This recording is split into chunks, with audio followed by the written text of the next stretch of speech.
My name is Vanessa Mitchell and I'm 42 years old. I live in our suburban California home with my 46-year-old husband Trevor and our daughter Zoe who just turned 2. Ever since Zoe was born, Trevor's been making an effort to come home earlier from his tech job, dedicating his weekends to us and filling his Instagram with #GirlDadMoments. I was genuinely surprised at how enthusiastically he embraced fatherhood.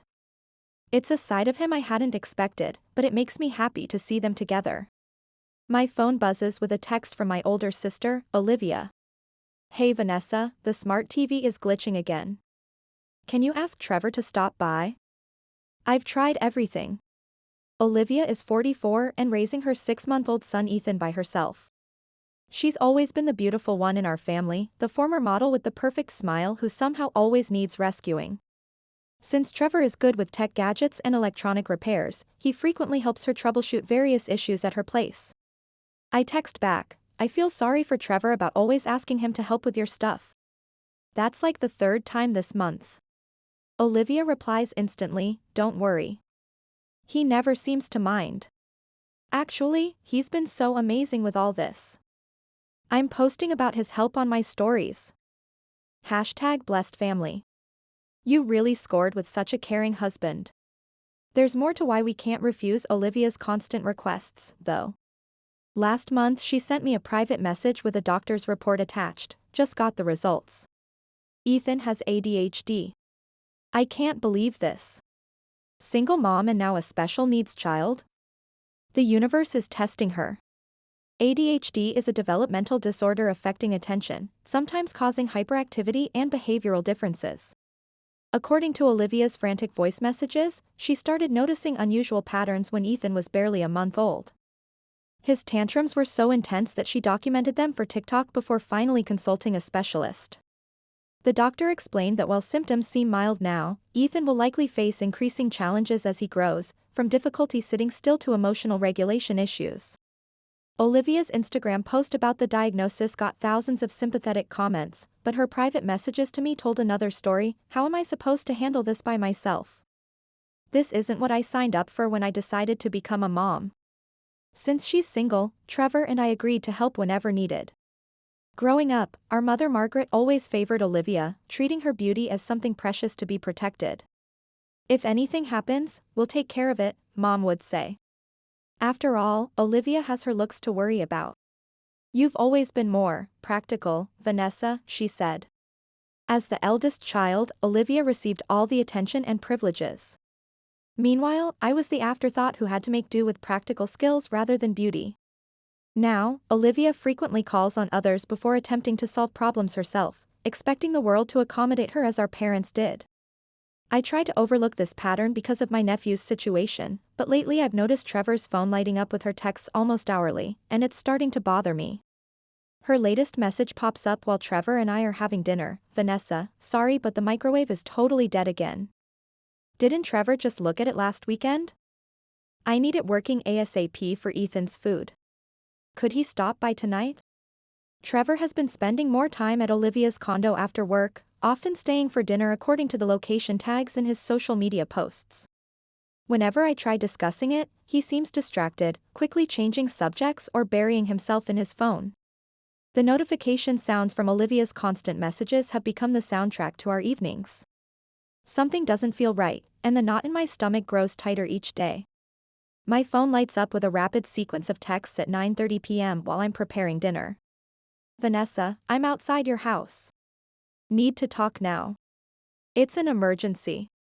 The doorbell rings insistently.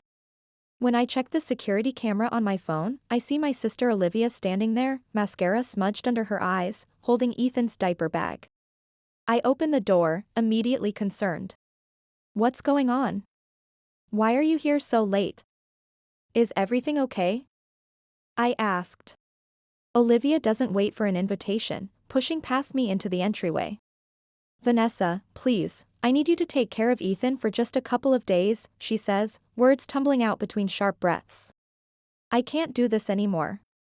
I haven't slept in days. He won't stop crying. I've tried everything the specialist suggested, but nothing works. I just need a break. Please take him. Just for the weekend, she says. I step back, shocked by the suddenness of her request. Olivia, you can't just show up and spring this on me. I have Zoe to take care of, and she's only 2. I need to at least check with Trevor first. I reply. Olivia looks terrible, her normally perfect appearance completely disheveled, dark circles under her eyes. She's scrolling frantically through her phone. Look at this, she shoves her Instagram feed in my face, showing a parenting influencer with a similar situation. Even the professionals need breaks sometimes. It's just for a weekend. I've already packed everything he needs, she says. I call Trevor, who texts back immediately, if she needs a break, let's help her out. I'll be home soon. Before I can fully process what's happening, Ethan is in our living room, surrounded by his things. There's formula, diapers, clothes, and his medication in the blue bag, Olivia says, already backing toward the door. I've written down his schedule in the notes app and shared it with you. I'll pick him up Sunday night, Monday morning at the latest, she says. Okay, but make sure you come back when you say you will, I insist, watching her carefully. And keep your phone on. Thank you so much, Vanessa. You're literally saving my life right now. I'll post about what an amazing sister you are, she says, already halfway out the door. She doesn't even kiss Ethan goodbye or look back as she hurries to her car. Even with all her flaws, I understand the overwhelming exhaustion of raising a child with special needs alone. Everyone deserves a mental health break sometimes. But Sunday passes with no word from Olivia. Then Monday. By Tuesday night, my texts show as delivered but not read, and my calls go straight to voicemail. Worse still, Trevor hasn't come home either, claiming a work emergency required him to stay at the office. But his location sharing shows he's nowhere near his workplace. At 2:14 a.m., when I've given up on sleep, an email notification appears on my phone from Trevor's account I've left with Olivia. Divorce papers are in the Google Drive folder labeled Important Documents. Please handle everything. This is for the best. My hands shake so badly I can barely hold the phone. This has to be some kind of sick joke, I whisper to the dark room. I immediately call Trevor's number. But it says, the number you are trying to reach is no longer in service. I try Olivia's phone, but same automated message. I check their social media accounts, both deactivated. Instagram, Facebook, LinkedIn, all gone. They've digitally vanished, abandoning me with a toddler and a 6-month-old with special needs. The next morning, after a sleepless night, I drive to Olivia's condo, Zoe and Ethan strapped in their car seats behind me. The security guard looks confused when I give my name. Ms. Turner cleared out 3 days ago. Said she was relocating for her husband's job opportunity in Europe. Left no forwarding address, he says. Husband? The word hits me like a physical blow. I check Trevor's credit card statements online, 2 one-way tickets to Paris purchased last week. I call my parents in tears. My father answers, concern evident in his voice. My mother takes the phone from him. Well, your sister always did know how to land on her feet. Trevor was quite a catch, stable career, good with children.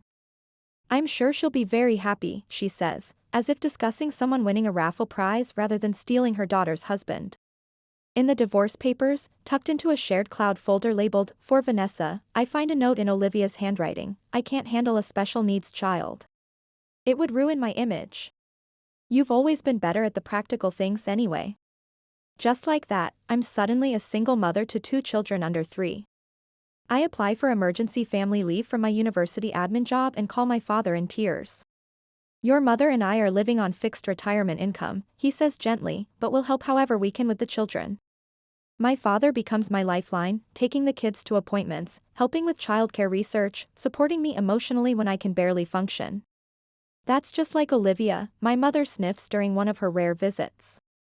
She always finds someone to take care of her. Trevor must have been quite smitten to leave everything behind, she says. My father gives her a weary look that speaks of decades of similar comments. We may not be young anymore, but we'll do everything possible to help you through this, he promises me, ignoring his wife's callousness. Dad, I don't know what I'd do without you, I admit, watching him patiently feed Ethan.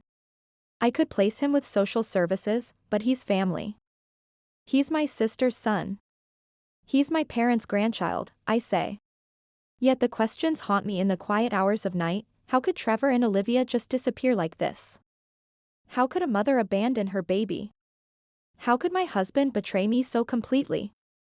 The anger burns inside me with nowhere to go. I can do this. I will do this. The mantra repeats in my head each morning as I wake up before dawn to prepare for another day as a single parent to 2 small children. Life gradually finds its new rhythm, not in sweeping changes but in small daily adaptations that accumulate over time. 6 years have passed since that night when I received Trevor's email.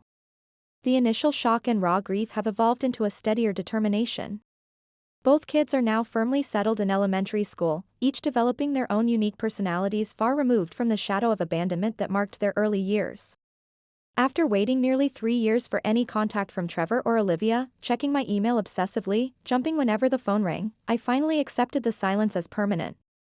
I submitted the divorce papers that had been sitting in our shared cloud drive and made it official, my hand trembling slightly as I signed the final page. My attorney looked at me with kind eyes as I handed over the documents. "You've been legally single for years already," she said gently. "This just makes it official on paper," she says. I briefly considered hiring a private investigator to track them down in Europe. I even went as far as meeting with one, a retired police detective with kind eyes and a no-nonsense attitude. "I can find them," he assured me. "People leave digital footprints everywhere these days," he says. But that night, while scrolling through Amazon wishlists for growing children who needed new shoes, winter coats, and school supplies, my priorities crystallized. Zoe and Ethan needed these tangible things, not answers about people who chose to disappear from their lives. I called the detective the next morning and canceled our arrangement. Zoe is thriving in 4th grade now, bright, articulate, and surprisingly protective of her younger cousin. Her teacher recently called to tell me how Zoe stood up to a group of girls who were excluding Ethan from a playground game. "She has a strong sense of justice," Mrs. Henderson said with admiration. "It's rare to see in children her age," she said.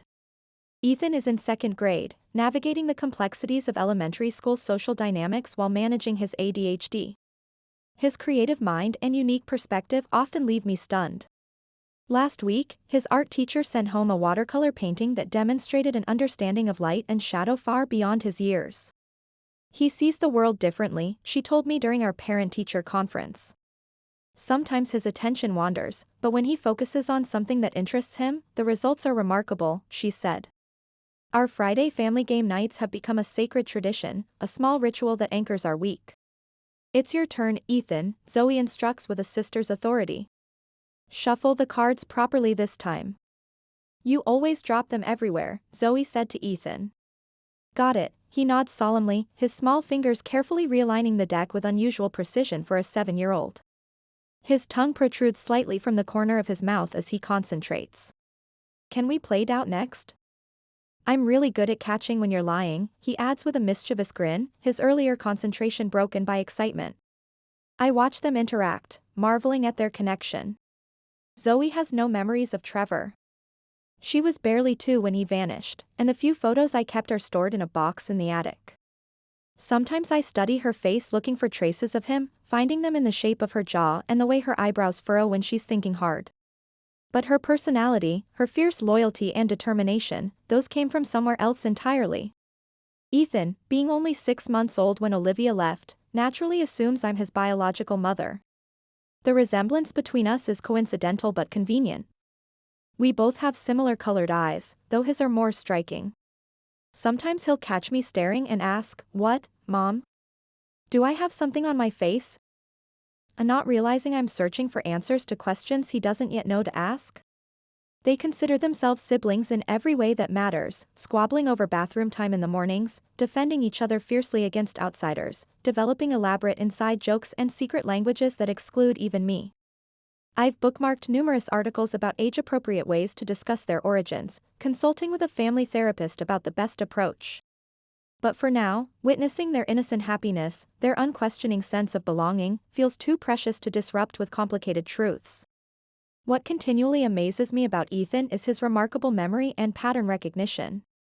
While Zoe has always been sharp, picking up math concepts quickly and reading well above grade level, Ethan's recall ability is extraordinary. He remembers precise details from books we read months ago, can recite statistics about his favorite dinosaurs with encyclopedic accuracy, and notices subtle changes in his environment that most adults would overlook. People with ADHD often develop compensatory strengths, his developmental specialist explained during a recent evaluation, her eyes kind behind blue-framed glasses. Ethan's exceptional memory likely developed as his brain found ways to navigate his attention challenges. It's like his mind created superhighways for certain types of information to compensate for the roadblocks elsewhere. Though occasional meltdowns and hyperactive episodes are part of our reality, like the time he couldn't sit through his school's holiday concert and ended up curled under my seat, hands over his ears, Ethan's warm, affectionate nature shines through consistently. He's the first to notice when I'm tired, bringing me hand-drawn to get better at cards or offering spontaneous hugs just when I need them most. Some nights, after finally getting them both to bed after homework battles, bath time negotiations, and just one more story, please, I collapse onto the couch in utter exhaustion, wondering how I'll find the energy to do it all again tomorrow. But then morning comes, and watching them laugh together over breakfast, Ethan's creative pancake designs making Zoe giggle until milk nearly comes out her nose, I find myself thinking that perhaps I was meant for this unexpected journey into motherhood after all. Mom, we have a problem, Zoe announces one Saturday morning, her expression serious as she holds up a deck of playing cards torn nearly in half. We need new ones. What happened?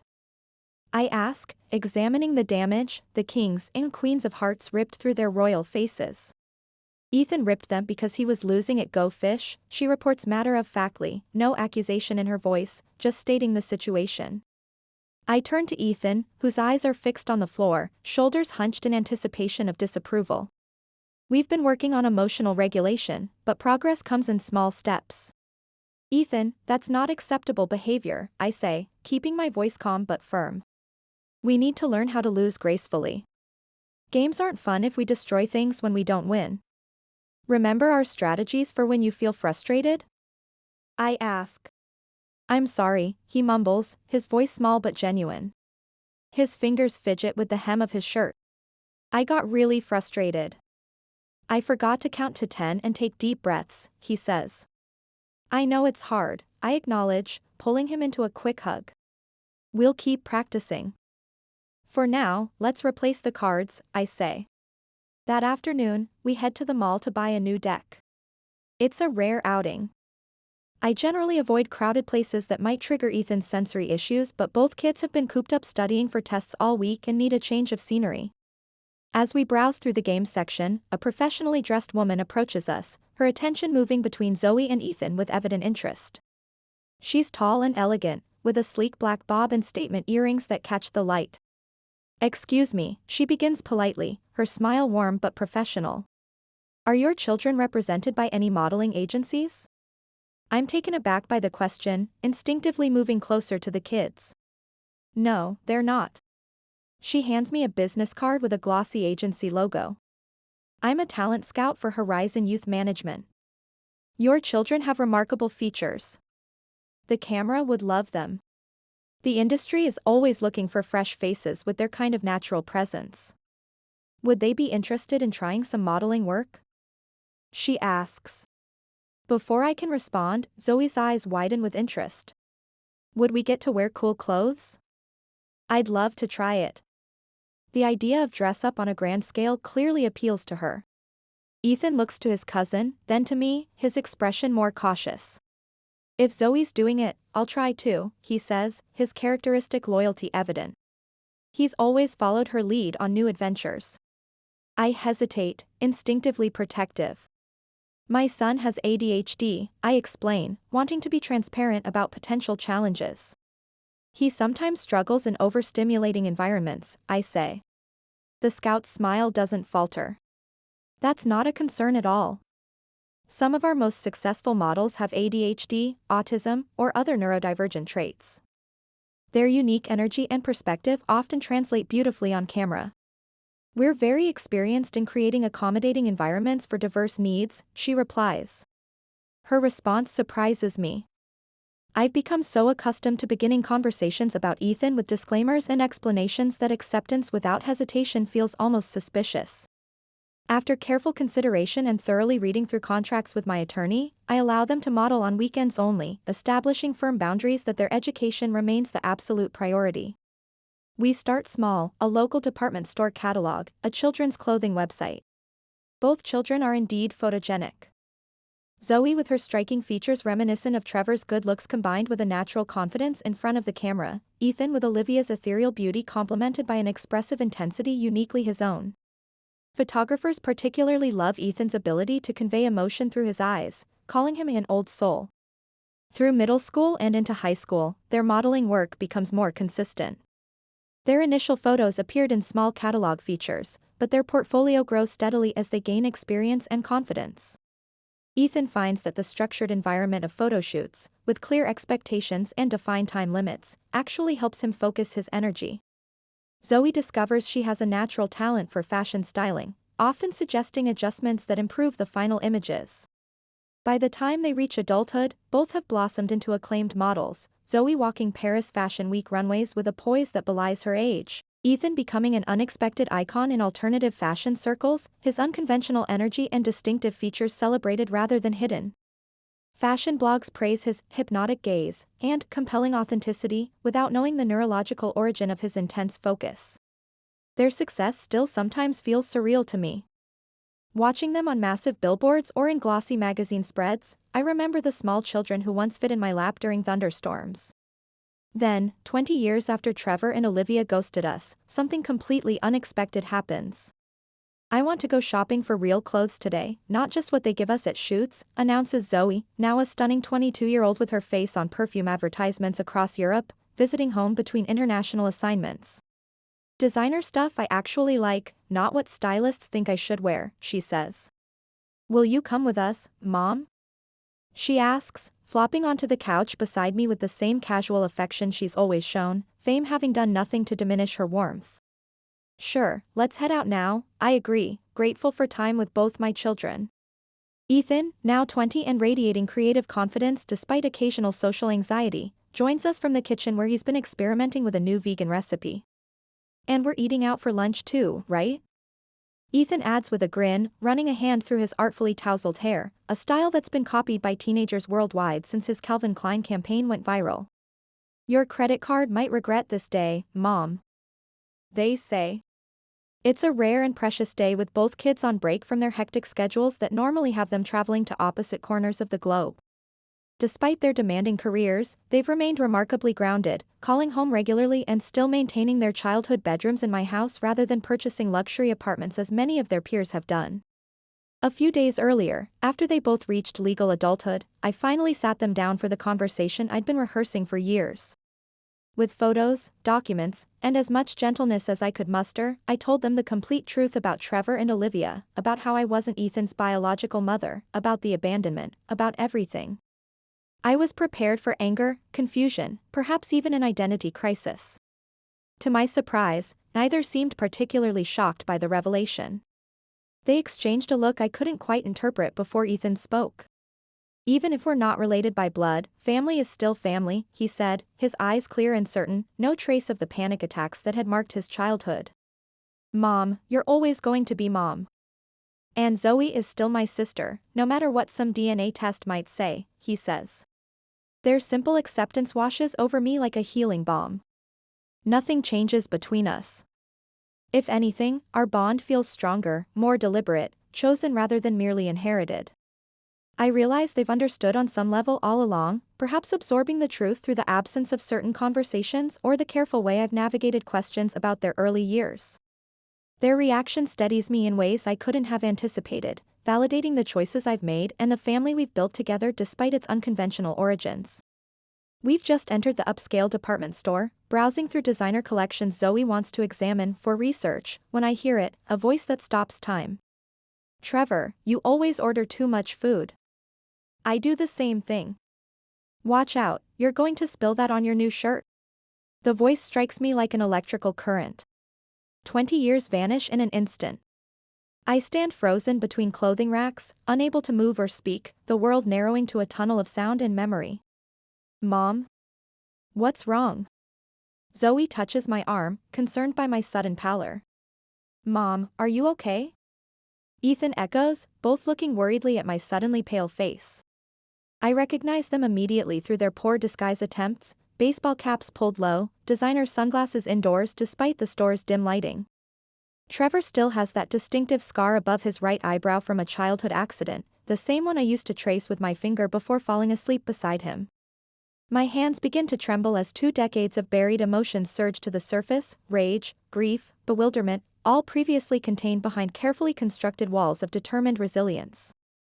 Some months later, Ethan and I complete the formal adoption process I'd put off for years, making official what has been true in our hearts all along. Nothing really changes in our daily lives. We were already a family in every way that matters.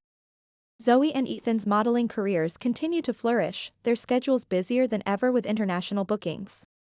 Next month, we're embarking on an exciting new chapter, relocating our family and agency headquarters to New York to expand our business and creative opportunities.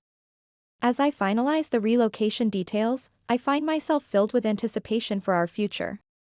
The path that brought us here was unexpected and often painful, but watching my family thrive brings me a joy I never could have imagined 20 years ago when I was left alone with 2 small children. Sometimes family is defined not by blood or legal documents, but by who stands beside you through life's storms and who remains when the skies clear again.